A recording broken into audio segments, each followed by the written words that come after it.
Okay. D'accord. Merci, Monsieur Prou. Bonjour tout le monde. Good morning, everyone. Just over a year ago, amidst a rapidly changing, more volatile world, Canadians elected our new government with a clear mandate to build a stronger, more independent, more resilient Canada. And shortly afterwards, I came here to the National Press Theatre to outline our plan. And so what I would like to do this morning is to review some of the actions that we've taken, some of the results we've achieved so far, and what's coming next. Je commencerai par évoquer la session parlementaire qui vient de s'achever. 19 projets de loi ont reçu la sanction royale en seulement 14 semaines. Les autres textes législatifs importants seront adoptés par la Chambre des communes et soumis au Sénat. La plupart des lois que nous avons présentées visaient à répondre aux préoccupations immédiates des Canadiens et Canadiennes, réduire le coût de la vie et garantir votre sécurité. Nous avons travaillé en collaboration avec tous les partis pour y parvenir, notamment en nous associant aux conservateurs pour adopter la loi établissant l'allocation pour l'épicerie et les besoins essentiels. Nous maintiendrons cette détermination, cet esprit de coopération et cette ambition lors de la prochaine session. From day one, we have focused on our core missions: protecting our borders, our communities, and our way of life, transforming our economy by building our strength at home, increasing our independence by diversifying our partnerships abroad, and providing Canadians with a boost today and a bridge to a better tomorrow. Recognizing that the first job of government is to keep Canadians safe, we passed 6 laws to combat crime and give law enforcement the tools that they need. As of today, if someone tries to intimidate you in your community or prevent you from going to your place of worship, police officers will have the authority and the resources to arrest them because of the Combating Hate Act. As of today, if a criminal commits a violent offense, it will be up to them to prove to the court why they can be trusted to be released on bail because of the Bail and Sentencing Reform Act. As of today, if someone shares a fake sexualized image of you or your kids online, they can get up to 10 years in prison because of the Protecting Victims Act. We've also instituted the largest pay raise for the Canadian Armed Forces members in a generation because their pay should reflect the weight of their responsibilities. Recruitment to the CAF is now the highest in 3 decades. We have met NATO's original 2% defense target 5 years early and for the first time since the fall of the Berlin Wall. We're on track for NATO's new 3.5% of GDP in 2035 defense expenditure target, including through a new submarine fleet, the world's second largest fleet of icebreakers, and new aircraft, missile, and cyber defenses. We're upgrading our ports and air bases and asserting Canada's full sovereignty in the Arctic. Grâce à notre stratégie industrielle de défense et à notre agence d'investissement pour la défense, nous orientons nos dépenses de défense pour rendre le Canada plus sûr, plus indépendant et plus prospère. Autrement dit, nous misons sur le savoir-faire canadien et nouons des partenariats avec un éventail plus large d'alliés fiables. Nous sommes devenus le premier pays non européen à adhérer à l'instrument SAFE. C'est un Canada fort et confiant qui assume pleinement la responsabilité de sa défense. Secondly, we are building our strength at home with major investments in affordable housing, community infrastructure, public transit, and nation-building energy and transportation corridors. In less than a year, Build Canada Homes has already committed to building more than 11,000 new affordable homes through 14 different partnerships, with 4,500 homes either already under construction or about to break ground within the next 3 months.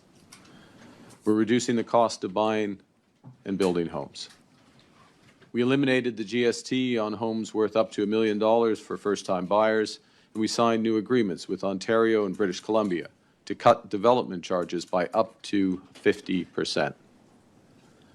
Nous avons lancé le Fonds pour bâtir des collectivités fortes, doté de plus de 50 milliards de dollars, afin d'investir dans les infrastructures dont les communautés en pleine croissance ont besoin pour prospérer. Des réseaux d'approvisionnement en eau moderne, des cliniques et des hôpitaux plus grands et des centres communautaires. L'un des axes centraux de notre stratégie économique est d'accélérer la réalisation des grands projets. Depuis la création du Bureau des grands projets l'été dernier, nous avons présenté 23 projets d'intérêt national, des ports, des mines et des installations de GNL, dont les investissements totalisent plus de 130 milliards de dollars et qui aideront le Canada à se développer, à agir plus rapidement et à exporter davantage vers le reste du monde. Nous venons juste de commencer, mais nous obtenons déjà des résultats.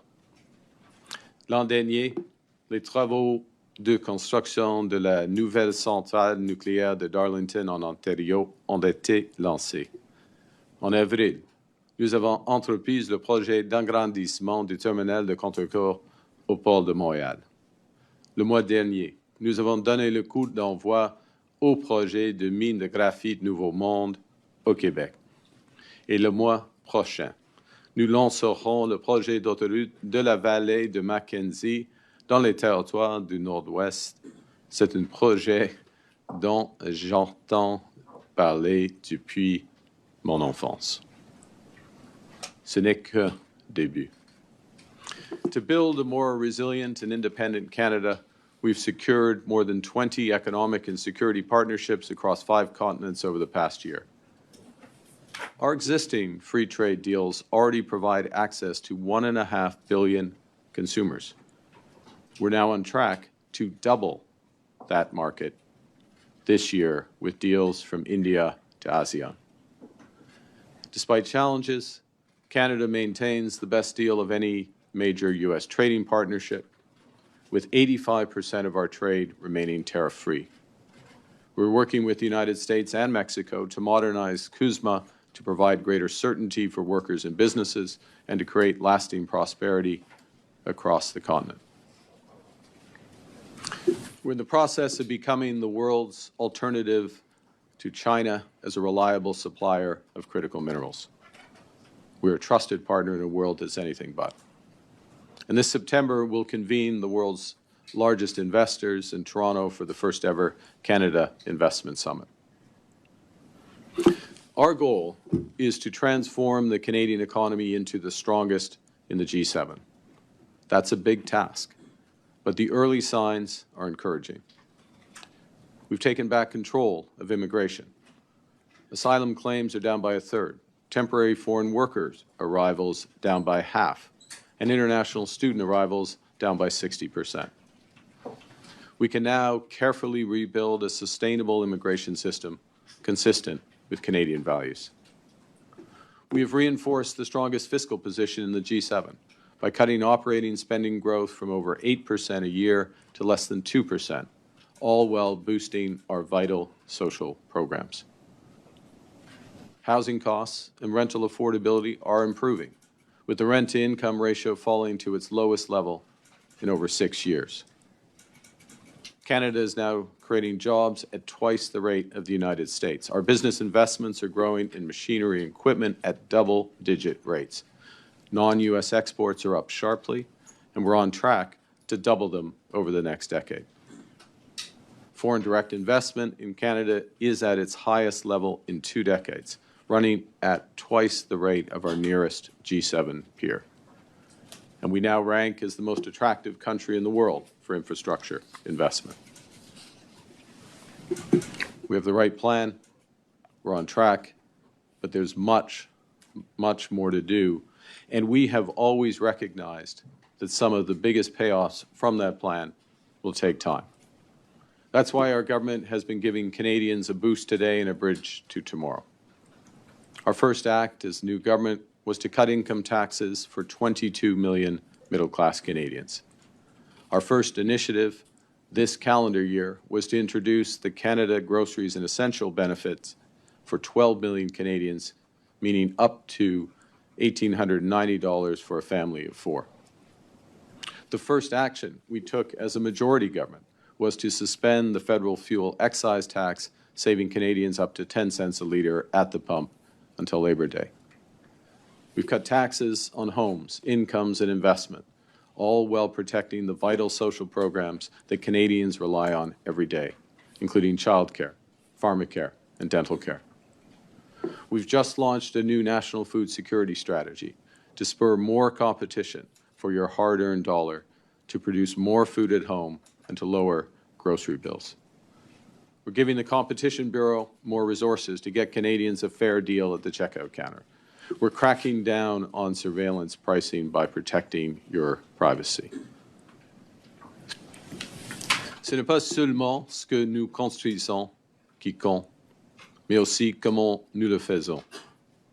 Nous construisons de manière durable, qu'il s'agisse d'énergie conventionnelle à faible émission de carbone, de logements abordables et éco-énergétiques, de nouveaux incitatifs en faveur des véhicules électriques ou de la rénovation éco-énergétique des logements.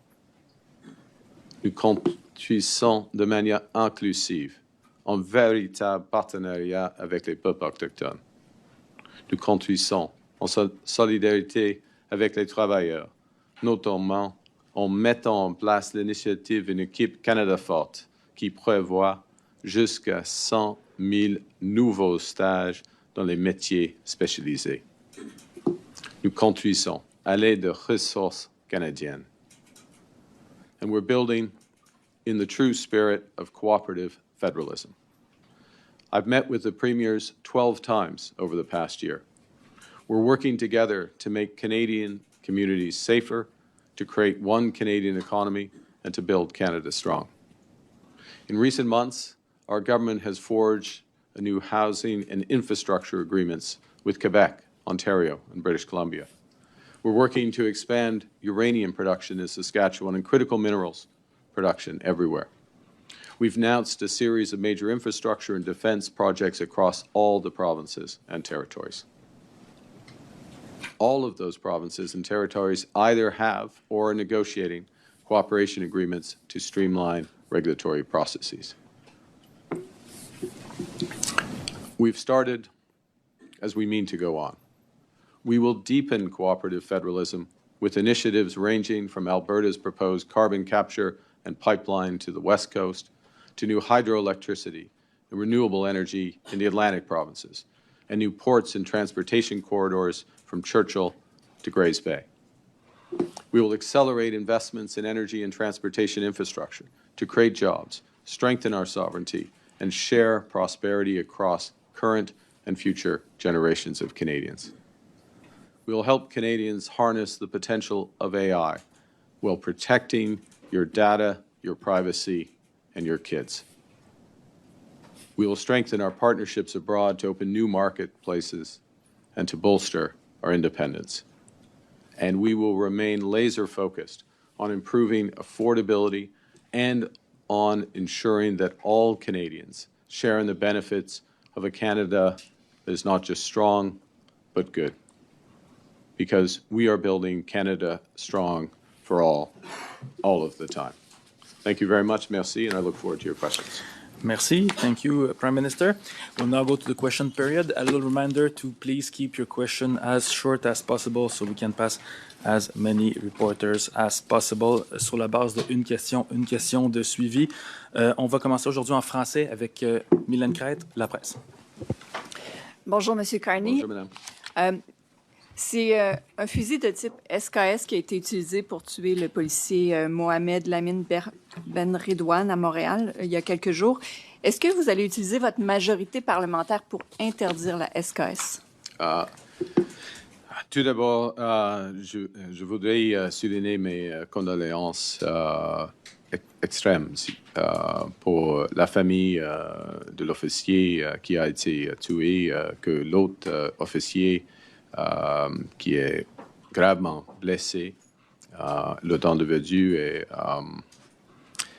qui a été tué, et tous leurs proches, tous les collègues et de la ville Montréal et la province et tout le Canada. Premier point.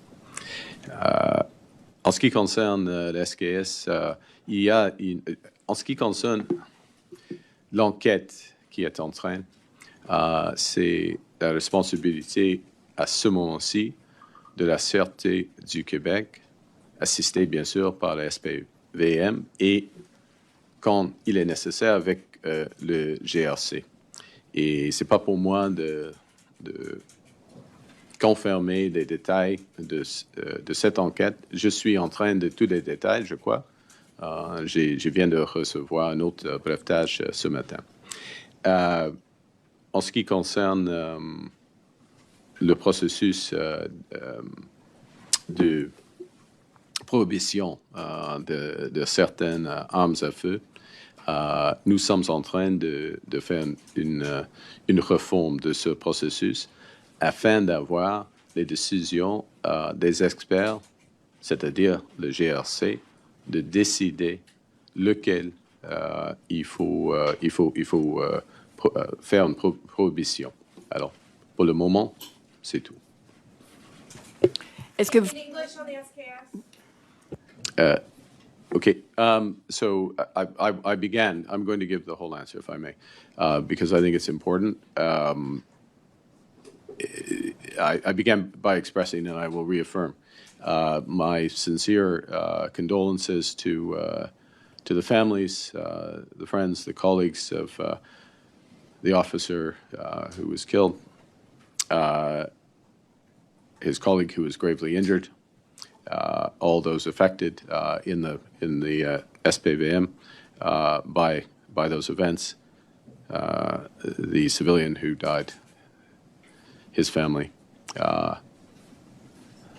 Montreal, all the citizens of Montreal, all of Quebec and Canada, we're all affected by this tragedy.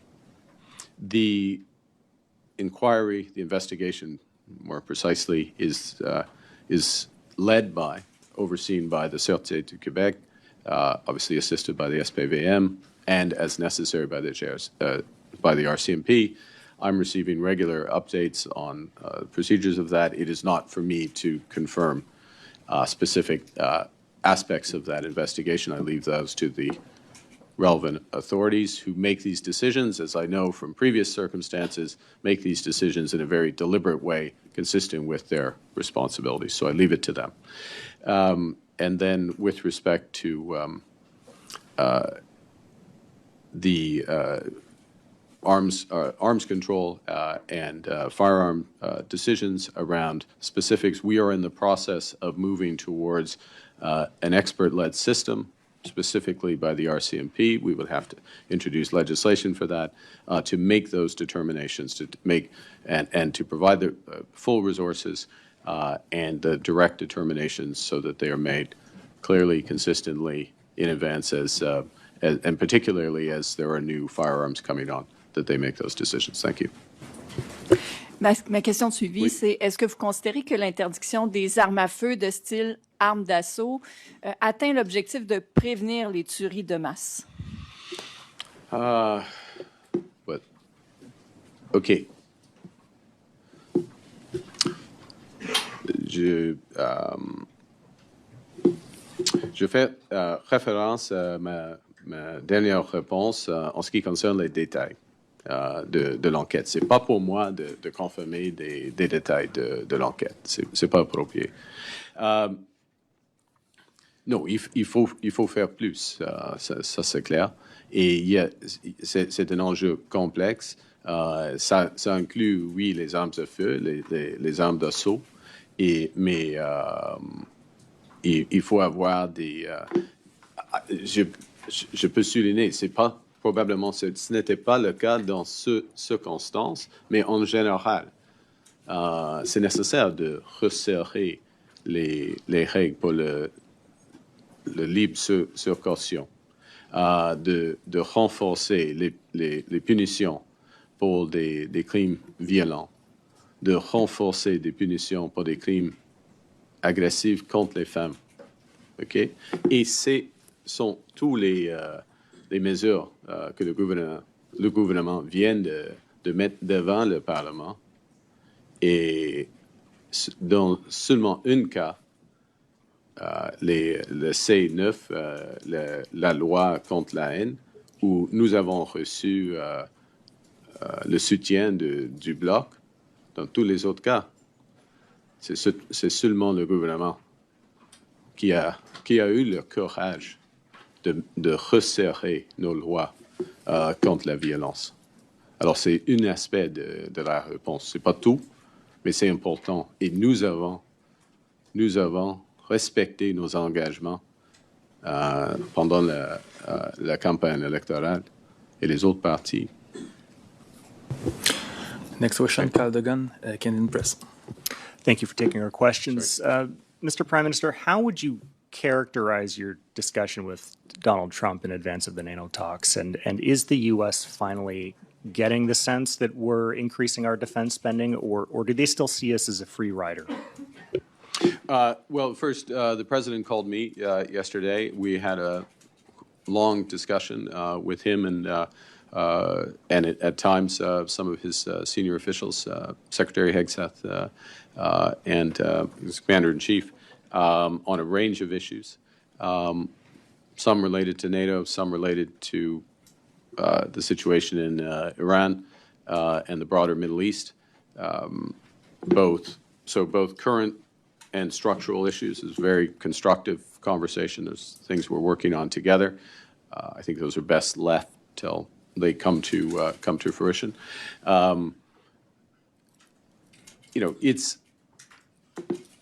Let's be clear. Canada is pulling its weight now in NATO. There's more to do, without question, but we have moved to meet the 2% target, as you know. We already meet the 1.5% target for defense resilience, defense industrial. We have a track to getting overall 4% by the end of this decade. We have some major procurement decisions. We just made one on GlobalEye surveillance. We have others coming up. Submarines is an obvious one. And we're building out our infrastructure in the Arctic, assuming full sovereignty in all senses of the word in the Arctic, and very importantly, working with other NATO allies in a more detailed cooperation is one of the things I raised yesterday. So with the Nordics, with the UK, with France, with Germany, in terms of the overall Arctic security. So to protect the Arctic, you need to protect the Baltics and on up. So I think what we answer first, we answer to Canadians and protecting Canadians. We answer to our allies in terms of fulfilling our roles and protecting our allies. And I'll just end with this, which is that, and give you your follow-up, we are at the front lines in Latvia with Operation Reassurance, and we are one of the most important contributors to support of Ukraine, including security guarantees for Ukraine. Thank you. And as a follow-up on another matter, your immigration minister had said that something she wasn't sure what had happened with C3 citizenship claims, and that's why some have been told to surrender their citizenship proof, and all are now under review. Don't those people deserve a timely explanation of what had happened? The simple answer is yes, and I'll be following up to ensure they get that. Thank you. Next up, Walid Tatam, Western Standard. Good morning, Prime Minister. Willie Tam with the Western Standard over here. I'm just following up from a colleague's question, French previously. Based on the recent tragedy in Montreal, the mayor of Montreal is renewing calls for extended gun control. Of course, Quebec has a relatively strict gun regime, and so does Canada. Your critics are criticizing your current approach in terms of, in their view, targeting law-abiding firearms owners, and that won't solve the problem of public safety and security. What do you say to those critics? Well, I'd say, and I'm going to refer to my previous answer. I'll expand. We're addressing violent crime, the most heinous violent crimes, crimes motivated by hate, crimes motivated by misogyny, crimes motivated by well, these aspects potentially including, and I'm not referring to specific circumstances as I say this, but potentially including acts of terrorism. We need a multifaceted approach here.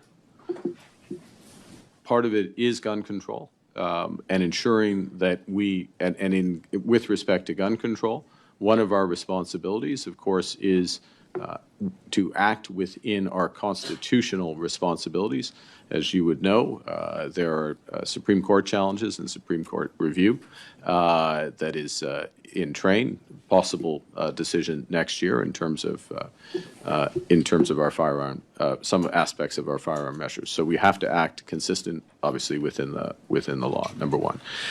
Number two, as I said earlier, we strongly believe that, and we've shown, we followed through on that belief with legislation, the tightening of a series of legislation, particularly with respect to repeat offenders, acts with violence, acts with firearms, acts with gangs, violence against women,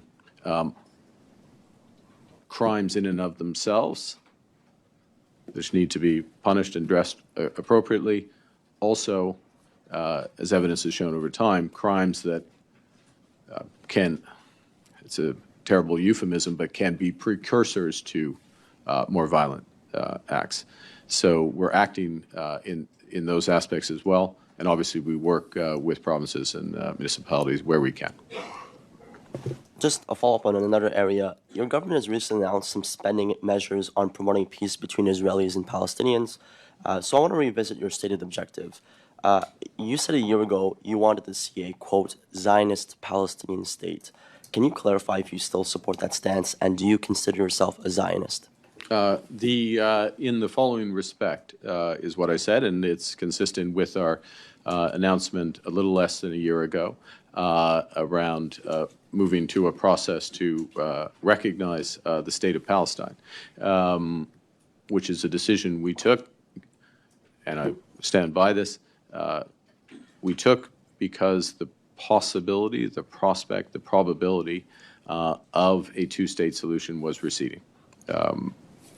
Now, what is a two-state solution? This answers your question, which is a free state of Palestine living in peace and security with Israel. Okay, recognizing not just Israel's, quote, right to exist, but to live in full freedom and security. And those are the two core elements of that. And what's necessary for that to be achieved, many things are necessary for that to be achieved. Part of what's necessary for that to be achieved are a series of reforms by the Palestinian Authority in the West Bank. There is progress on those. There are a range of other issues that are required in order to stabilize the situation. We've called for an end to these illegal settlements, settler violence. We have instituted sanctions. We're working with regional partners. We're working with all interested counterparties to try to move that forward so we can get to that end state, which is still, as you would know, some way off. Prochaine question, Valérie Gamache, Radio-Canada. Bonjour, Monsieur le Premier ministre. Je voulais vous parler d'unité canadienne. Vous avez nommé dans les derniers jours un conseiller pour ce qui est du référendum en Alberta. Au Québec, la menace référendaire, elle est bien réelle avec la possible élection du Parti québécois en octobre prochain. Est-ce que vous faites une distinction entre les deux mouvements référendaires et est-ce que vous avez une approche différente face à ces deux possibilités-là? Au fond, l'approche est la même. Et c'est une approche positive. C'est mon job de poursuivre le fédéralisme coopératif. Alors, fait de progrès avec, par exemple, avec le Québec, avec une grande entente d'infrastructures. C'est infrastructure de santé, infrastructure de transport en commun, infrastructure pour le logement abordable, infrastructure communautaire. 10 milliards de dollars. Et c'est une entente, c'est un accord entre le gouvernement du Canada, le gouvernement du Québec, entre moi et Madame la Première ministre Fréchette, une série de décisions qui ont été bloquées depuis des années, des années, des années. Alors, on peut travailler ensemble avec le Québec. En ce qui concerne le fédéralisme coopératif avec l'Alberta, on a, oui, le protocole d'attente qui maintenant un accord de mise en œuvre pour un oléoduc possible, mais pour les grands investissements renouvelables, nucléaires, dans les domaines d'intelligence artificielle, dans le stockage de carbone. Ça, c'est il y a plusieurs exemples, mais premièrement, l'approche est la même. Les initiatives sont différentes parce que les économies sont différentes. Ça c'est clair. En ce qui concerne le référendum en Alberta, il y aura un référendum en Alberta. À ce moment-ci, c'est une possibilité, c'est une hypothèse, c'est un scénario au Québec. Alors, pour le moment, il y a un enjeu immédiat en Alberta. Oui, j'ai un conseiller, mais il faut le dire, mon chef de cabinet vient du Québec. Ma chef du cabinet adjoint vient du Québec. Ma porte-parole vient du Québec. Okay. Mon ministre de Finances vient du Québec. Ma ministre de l'Industrie vient du Québec. Alors, surtout, évidemment, mon lieutenant du Québec vient du Québec. Alors, j'ai beaucoup de conseils en ce qui concerne les enjeux pour le Québec. Mais pour le moment, avec le Québec, c'est le fédéralisme coopératif tout le temps, chaque jour, n'importe quelle province, n'importe quel territoire. The approach for Alberta and Quebec is the same. The question was asked about referendum. I made the distinction that there is an actual referendum in Alberta. On October 19th, it's a possibility, it's a scenario in Quebec. So there's one difference there, but the approach, and I'm just going to give the core of the answer, which is the same, which is cooperative federalism. In Quebec, we have just agreed a few weeks ago, Premier Frechette and myself, a $10 billion infrastructure package that a series of agreements in community infrastructure, health infrastructure, public transport, affordable housing, infrastructure for affordable housing. These are deals, if you will, that have been held up for years. We've unblocked it. We're both focused on delivering for the citizens of Quebec. Same in Alberta. It's a different economy, different province, different immediate needs, but with the implementation agreement around carbon capture, around nuclear, around renewables, around preparations for artificial intelligence, and of course around possible pipeline to the west. Working together, getting results for the citizens. I make the distinction between the referendum one place and another. Sorry. En suivi? Oui, madame. Il y a Et comme deuxième question, il y a quand même d'ici la fin de l'année 6 élections partielles que vous devrez déclencher. Est-ce que vous comptez les faire en même temps, en différentes séquences? Et est-ce que vous craignez peut-être que ça puisse ça puisse intervenir dans votre majorité, que ces 6 élections partielles-là? Well, I mean, tout le monde peut compter. Il y a des possibilités, il y a raison d'avoir des élections. Ça c'est clair. Et les électeurs vont décider dans chaque situation. Je n'avais pas encore pris les décisions pour les élections partielles. Probablement, ils ne seront pas tous dans la même date.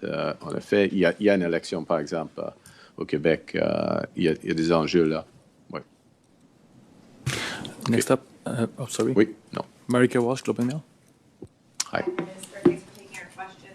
I want to go back to. Is my mic on? Yeah. Ooh, I want to go back to your announcement last week on buying the vacant units in BC. It's taken a lot of people by surprise. Some developers have said they didn't ask for this. There were, though, a lot of developers at your fundraiser in BC in February. Did anybody ask you for this from the development community? First off, thank you for asking me that question, because not the last bit, I'll answer that last bit, but first off, no developer asked for this for me directly. So that's a simple answer. But I want to go to the broader issue And I want to say up front, I don't think we've done, myself included, a particularly good job of rolling this out and explaining exactly what it is. So with your indulgence, I'm going to say, I think it's important to say a few words of what this is and what this isn't. We start, as we always do, with Canadians. We don't start with developers. We don't start, what?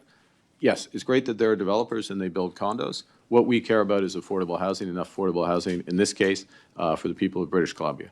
And the province of British Columbia, which initiated the idea, sees an opportunity, potentially given what's happening in that market, to convert some of these condos that are lying unsold to affordable housing, particularly rent-to-buy affordable housing for, and you can anticipate, so these are people, in many cases, young families, but people who don't have money for a down payment, but can build in that equity over time, rent-to-buy. So there's an opportunity there. You have a market in Vancouver, which is, particularly Greater Vancouver, Lower Mainland, which is, absorption rates have moved down to about 60%. They've sort of averaged on 80% in a normal market. So in other words, there's more condos that are there. We're potentially, because it's a question of the actual transactions when and if they come, providing about 10% of the financing with the federal government for this in a way that can make the transaction work. So it would be buying distressed condos. Of course, the developer is not going to admit that they're going to have distressed condos, right? But we don't care about the developer. We care about the person, the family that can potentially move into the home. So buying them at a discount at the right time, financing, terming that out, setting up a rent-to-own structure for truly affordable housing. That's an opportunity. We will look at any opportunity across the country that gets more affordable housing to Canadians. Can't do it all, but where we see dislocation, where we see opportunities, where that's the best use of the dollar, we will look at that. And certainly when the province brings that and brings ideas and brings an opportunity in a market where it's there, that makes sense to look at.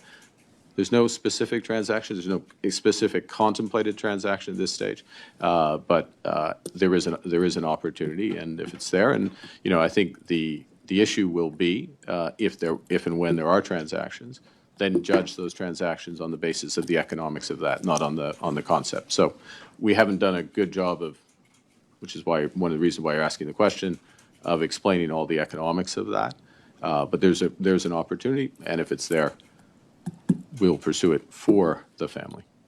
And just to be clear, so when you say the feds are looking at 10% of the financing, what is the dollar value of that 10% I think of what? the dollar value is, the overall dollar value contemplated is about 1.4 billion, 1.45 billion, which is federal and provincial, so 10% of that, 145 million, yeah.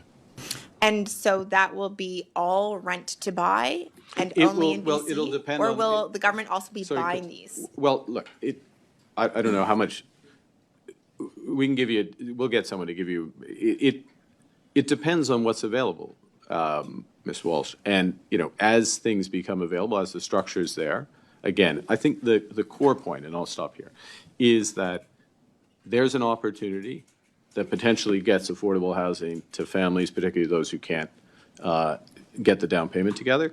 And if that opportunity is there and we can convert condos in order to do that, we will do that with British Columbia because they're looking to do it. And that's an effective way of, that is a more effective way of getting affordable housing immediately into people's hands than building again. So I stop there, sorry. We'll move to Tom Perry, CBC. Hi, Prime Minister. Sure. On the question of Alberta separation, we've heard that dozens of your MPs are going to be going to the Calgary Stampede this summer in advance of the referendum out there. I'm wondering if you're planning on going, but also how much time do you plan on spending in Alberta this summer talking about the separation question, and what's your message going to be? Yeah, well, I'm always happy to go back to my home province, and I will be going to the Stampede, so I'm looking forward to that. And I'll be there. Look, I've probably been there 6 times in the last year. give or take, and would expect to be there several times, just normal course. Obviously, we're doing a lot more with Alberta. I'm not always in Alberta. I talked to Premier Smith 2 days ago. She was in Alberta. I wasn't, but it was about Alberta. Look, I think what's the core message? First is Canada's worth fighting for. I mean, this is the greatest country in the world. We're not perfect. We can get better, but Canada's worth fighting for. And standing up for Canada and supporting Canada is important. Motivation is always an issue in any vote referendum. Secondly, that we're stronger together. We're working on, and I give the example, I won't belabor it, I know we want to make sure everyone can get questions in, but the example of the work we're doing with Alberta on the pipeline, which requires Alberta, it requires British Columbia, Indigenous peoples cooperation, it requires foreign buyers, it requires the federal government. And it's all of us working together which creates that possibility. It requires new carbon capture and technology and being put in place. The federal government is playing an important role. We're not the proponent, we're not the sole role, but we're playing an important role in helping to make that. That is possible because of Canada and because of the goodwills there and the cooperative federalism. There are many other opportunities, a series of opportunities Premier and I discussed away from that, which we're working on. And I think we're worth fighting for. Canada's worth fighting for. Stand up and be counted. That we are stronger together. We can get better. We're getting better, but we're stronger together, and there's real examples there. And then thirdly, this is not this is a real referendum. It's not question about a question, free option. It's a dangerous bluff.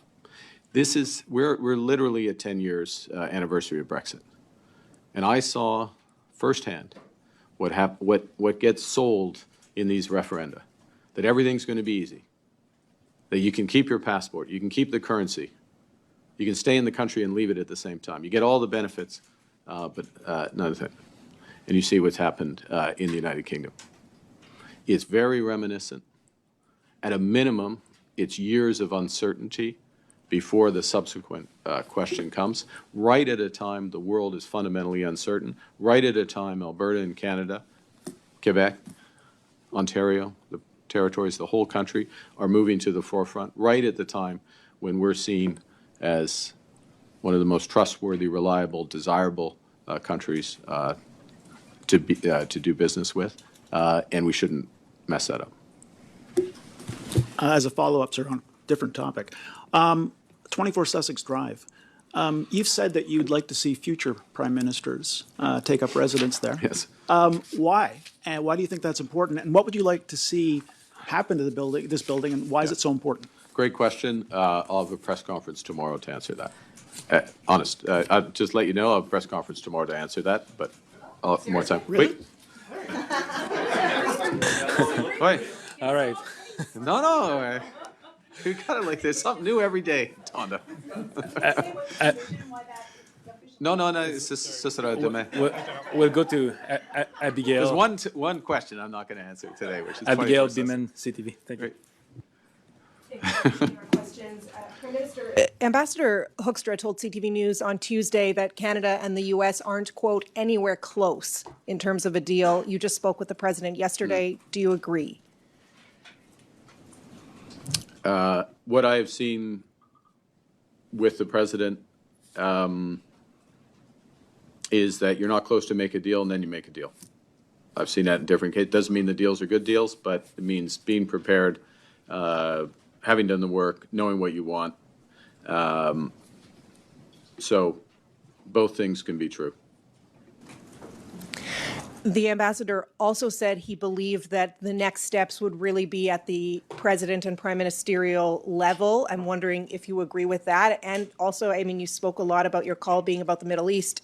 How much did Kuzma play a role in your call? We didn't discuss Kuzma yesterday.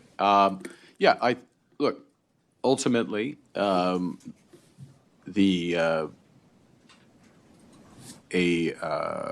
breakthrough, if you will, on this will be at that level. We operate a little differently. We're very team oriented here in Canada, so it matters. Madame Charette, Dominic LeBlanc, Ambassador Wiseman, the provincial premiers feeding in, the advisory council that we have, discussions with a broad range of stakeholders. All of that feeds into our preparations for this, knowing what we want and what we don't. There'll come a point, there'll likely come a point where that possibility emerges. We also judge the possibility. I mean, we could sign a bad deal this afternoon, right? We could have signed a bad deal a year ago. We're not going to sign a bad deal. So it has to be a real deal. Merci, thank you. Unfortunately, it's past noon. I've been told we have no more time. Cela met un terme à cette conférence de presse. May I just say a word on Venezuela? Yeah. OK. Merci. Merci à vous. Merci tout le monde d'être venu. With respect to Venezuela, this is, it's a obviously fast-developing tragedy. The two earthquakes, over hundreds of people died. We are moving to provide humanitarian aid. You can expect further communication on that later today. We're working with our partners directly, and we will scale things as appropriate to move forward. But I'm going to make a general point, which is that one of the challenges I've discovered, I think others knew it, but I've discovered in this role, is that there are a series of countries with whom we have not seen eye to eye, to put it mildly, where we do not have representation in the countries. Iran, je vais la faire. Iran, Venezuela, two examples. There are others. And then that puts us at a disadvantage, first and foremost, to helping Canadians that are in these countries.